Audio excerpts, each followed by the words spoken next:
Welcome to யாவரும் கேளீர். நான் உங்க பத்ரி பேசுறேன். நேற்றைக்கு நடிகர் சங்கத்தில் கேப்டன் விஜயகாந்த் அவர்களுக்கு நினைவஞ்சலி செலுத்தப்பட்டது. அதில் உலகநாயகன் கமல்ஹாசன் அவர்கள் கலந்து கொண்டு அவர் பேசினாரு. நான் அந்த இதில் லைவ்ல பார்த்தேன், யூடியூப் லைவ்ல ஜெயா டிவியில் போட்டாங்கன்னு நினைக்கிறேன். அவங்களோட சேனலில் ஜெயம் ரவி பேசினாரு. ஜெயம் ரவி பேசும்பொழுது அவர் அதிகமாக பேசலை, 2 வார்த்தை அவ்வளோதான் பேசினார். அதாவது வாழும்போதே கடவுளாக வாழ்ந்தவர் அப்படின்னு சொல்லிட்டு அவர் போயிட்டார். அதுக்கப்புறம் ராதாரவி பேசினார். ராதாரவி பேசினதுக்கு அப்புறமாக உலகநாயகன் கமல்ஹாசன் அவர்கள் பேசினார். அவர் ஏற்கனவே சொன்ன சில விஷயங்களை திருப்பி குறிப்பிட்டார். அதாவது விஜயகாந்துடைய நியாயமான கோபம் அது எனக்கு பிடிக்கும். நாக்க துருக்கிட்டு அவர் எந்த சபையாக இருந்தாலும் பயப்பட மாட்டார் அப்படிங்கிற ஒரு விஷயத்தையும், அவர் பல அவமானங்களை பட்டு மேலே வந்தவர், ஆனாலும் அது மற்றவர்களுக்கு அது நடக்கக்கூடாது அப்படின்னு நினைக்கக்கூடியவர்.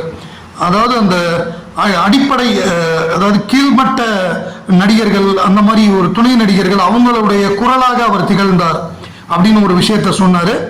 அதே மாதிரி அவர் முதல்ல நான் பார்த்தப்ப எப்படி இருந்தாரோ, பின்னாடி பெரிய நட்சத்திரமாக மாறிய பிறகும் அதே பணிவோடும் அன்போடும் நடந்து கொண்டார். அந்த இடத்துல தான் ராதாரவியை மேற்கோள் காட்டினார்.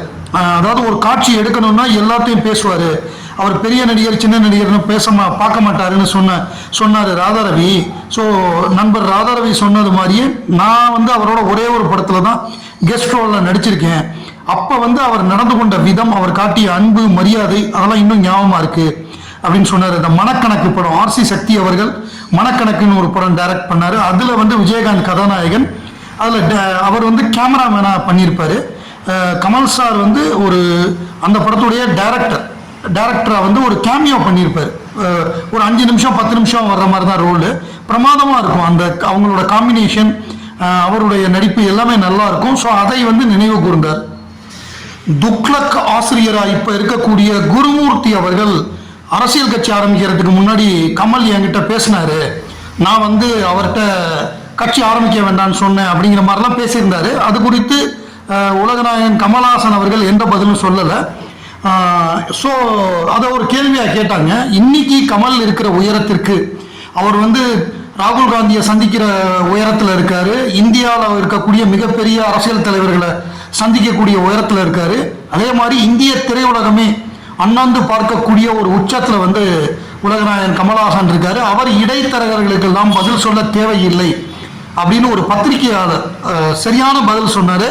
அந்த பதில் ரொம்ப பிடிச்சிருந்தது எனக்கு. ஸோ அதனால தான் அதை பதிவு பண்ணணும் அப்படின்னு விரும்பினேன். சிவப்பி அப்படின்னு ஒரு படம் ஆஹால வந்திருக்கு. அதில் இந்த பிக் பாஸ் பூர்ணிமா அவரோட ஒரு சின்ன பையன் நடிச்சிருக்கான். அவங்க ஒரு பேட்டி எடுக்கிறாங்க. அதுக்கு அந்த பையன் சொல்கிறான், அந்த பையனுக்கு என்ன ஹார்ட்லி ஒரு 6-7 வயசு தான் இருக்கும், அதிகபட்சம் 10 வயசு இருக்கலாம், சின்ன பையன். அந்த பையன் சொல்கிறான், நான் கமல் சார் ஃபேனு, என்ன விக்ரம் பார்த்து ஃபேனா நீயா அப்படின்னு கேட்குறாங்க. அது போன வருஷம் அப்படின்னு சொல்லிட்டு, மைக்கேல் மதன காமராஜன் அன்பே சிவம்லாம் பார்த்துருக்கேன், எனக்கு ரொம்ப பிடிக்கும், நீயே பார்ப்பியா அப்பா பார்க்க சொல்லி பார்த்தியான்னு கேட்டால் நானே பார்ப்பேன் அப்படின்னு சொல்கிறோம். ஸோ ரொம்ப ஆச்சரியமாக இருந்தது. ஸோ இப்போ அதாவது விக்ரம் பார்த்ததுக்கப்புறம் சின்ன பசங்க, அதாவது வயசான பெரியவர்கள் முதல் பொடியன் வரை அப்படிங்கிற மாதிரி இவங்கெல்லாம் பார்க்க ஆரம்பிச்சிருக்காங்க. அந்த வசனம் தான் ஞாபகம் வந்தது. அந்த அன்பே சிவத்துடைய கடைசி கிளைமேக்ஸ் டைலாக், கமல் சார் அந்த லெட்டர் எழுதி வச்சுட்டு போவார்ல, நல்ல சிவம், பறவைகளுக்கும் துறவிகளுக்கும் நிரந்தரமான சரணாலயம் இருப்பதில்லை, நானும் ஒரு பறவை தான், நிரந்தரம் என்ற நிலையையே அசௌகரியமாக கருதும் பறவை, இனி என் பயணங்களில் நான் தங்கப்போகும் கிளைகளில் என் அருமை தம்பியின் கனிவும் நிழலும் கிடைக்குமா என்பது சந்தேகம்தான். ஆனால் அடுத்த வினாடி ஒளித்து வைத்திருக்கும் ஆச்சரியங்கள் இவ்வுலகத்தில் ஏராளம். உங்களை சந்தித்தது கூட அப்படிப்பட்ட ஒரு ஆச்சரியம்தான். ஆச்சரியம் நிறைந்த அந்த உலகத்தின் மீது நம்பிக்கை வைத்து பயணிக்கிறேன் அப்படிங்கிற மாதிரி அந்த கிளைமேக்ஸ் முடிஞ்சிருக்கும். ஸோ இதெல்லாம் ஒரு நம்பிக்கை விதையை ஊனிருக்கும்னு நினைக்கிறேன் இந்த மாதிரி இளம் தலைமுறையினருக்கு. ராஜ்கமல் தயாரிக்கக்கூடிய அடுத்த படம் அது STR 48. ஸோ அந்த படத்துக்கான அறிவிப்பு ஏற்கனவே அதற்கான ப்ரீ ப்ரொடக்ஷன் ஒர்க்லாம் போயிட்டு இருக்கு. அதுக்குள்ள படம் டிராப்டு அப்படின்னு பொருளியை கிளப்பி விட்டாங்க. அது சம்பந்தமாக ஆனந்த விகடனில் ஒரு கட்டுரை வெளியே வந்திருக்கு. அதில் அவங்க என்ன சொல்றாங்க அப்படின்னா, கமலின் ராஜ்கமல் நிறுவனம் இப்போ தயாரிக்கக்கூடிய படம் சிவகார்த்திகேயனை வச்சு எடுக்கக்கூடிய படம். அதுக்கு அடுத்து பிளட் அண்ட் பேட்டில் ஆக அறிவிக்கப்பட்டிருக்கும் சிம்புவின் இந்த படம் ஹிஸ்டாரிக்கல் ஆக்ஷன் படமாகும். முழுக்க முழுக்க இண்டோரில் தான் அரங்கம் அமைக்கப்பட்டு படப்பிடிப்பு நடக்க உள்ளது. ஸ்டோரி போர்டு உருவாக்கப்பட்டு விஎஃப்எக்ஸ் குழு அறிவுறுத்தலின்படி ஒவ்வொரு காட்சிக்கான குறிப்புகளை கொண்டு செட் வேலைகள் ஆரம்பமாகின்றன. பாகுபலி RRR படங்கள் படப்பிடிப்புக்கு கிளம்பும் முன் ஒரு ப்ரீ ப்ரொடக்ஷனுக்கான கால அவகாசம் எடுத்துக்கொண்டு சென்றது போல இந்த கால அவகாசம் ஆகிறது என்றும், இந்த படத்திற்காக ராஜ்கமல் அலுவலகத்தில் கிராபிக்ஸ் வல்லுநர்கள் 30 பேர் கொண்ட குழுவினர் வேலை செய்து வருகின்றனர். படத்தின் ஆக்ஷன் உங்களை மிரள வைக்கும் என்கிறார்கள் அப்படின்னு சொல்லியிருக்காங்க.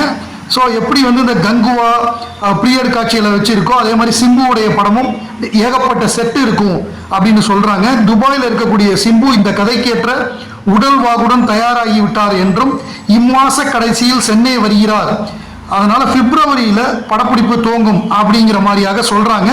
அதனால வந்து இந்த ரூமர்ஸுக்கெல்லாம் முற்றுப்புள்ளி வச்சிருக்காங்க.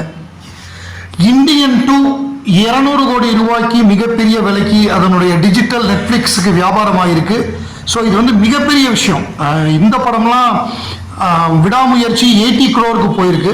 அது வந்து முன்னாடி போட்டது விக்னேஷ் சிவன் இருக்கிறப்ப போட்ட இதுவான் டீலாம். ஸோ அதுக்கு மேலே அவங்க கூட கொடுக்க மாட்டேன்ட்டாங்களாம். இதை பொறுத்தவரைய நெட்ஃப்ளிக்ஸை பொறுத்தவரைய அதாவது Shankar locks the edit of Indian 2 pink வில்லால வந்து பிங்க் வில்லா ஆனந்த விடன் எல்லாத்துலேயுமே இந்தியன் 2-வை பற்றி கட்டுரைகள் வந்திருக்கு. அவங்க என்ன சொல்றாங்கன்னா, the edit of Indian 2 is locked and the post production team is presently working on several technical aspects right from VFX to DI. Post production work போயிட்டு இருக்கு. எடிட்டை கம்ப்ளீட் பண்ணி முடிச்சிட்டாரா இந்தியன் 2க்கு. Shankar along with his team have locked the edit and don't intend to make any amendments to the content. Kamal Haasan also seen the trajectory of Indian 2 and is excited with the world created by Shankar as also the cliffhanger towards the end that leads into, அதாவது third பார்ட்டுக்கு lead வருதான், பிரமாதமான லீடோட முடிக்கிறாங்களாம். So the source further added that 4 to 5 reels of the film are sent for background score and other sound design aspect to Anirudh. The star composer has also started work on BGM of Indian 2. The producers are being very cautious before announcing the release date. ஏன்னா எதுவும் முடியாம release டேட்டை announce பண்ணக்கூடாதுல்ல, அதனால ரொம்ப கவனமா இருக்காங்க. 2 பார்ட்டுமே இந்த ஆண்டு வெளியில வரும் அப்படின்னு சொல்றாங்க. ஒரு பார்ட் வந்து ஏப்ரல் அல்லது மேல வரும் இந்தியன் 2, இந்தியன் 3 வந்து நவம்பர் அல்லது டிசம்பர்ல வெளியில வரும். மிக பிரம்மாண்டமான ரிலீஸா இருக்கும். ஏன்னா மிகப்பெரிய லெவல்ல வந்து டிஜிட்டலும் சேட்டலைட்டும் வியாபாரம் ஆயிருக்கு.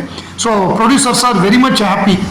தக் லைஃப் படம் மணிரத்னம் அவர்களுடைய இயக்கத்தில் உலகநாயகன் கமல்ஹாசன் அவர்களுடைய படம்.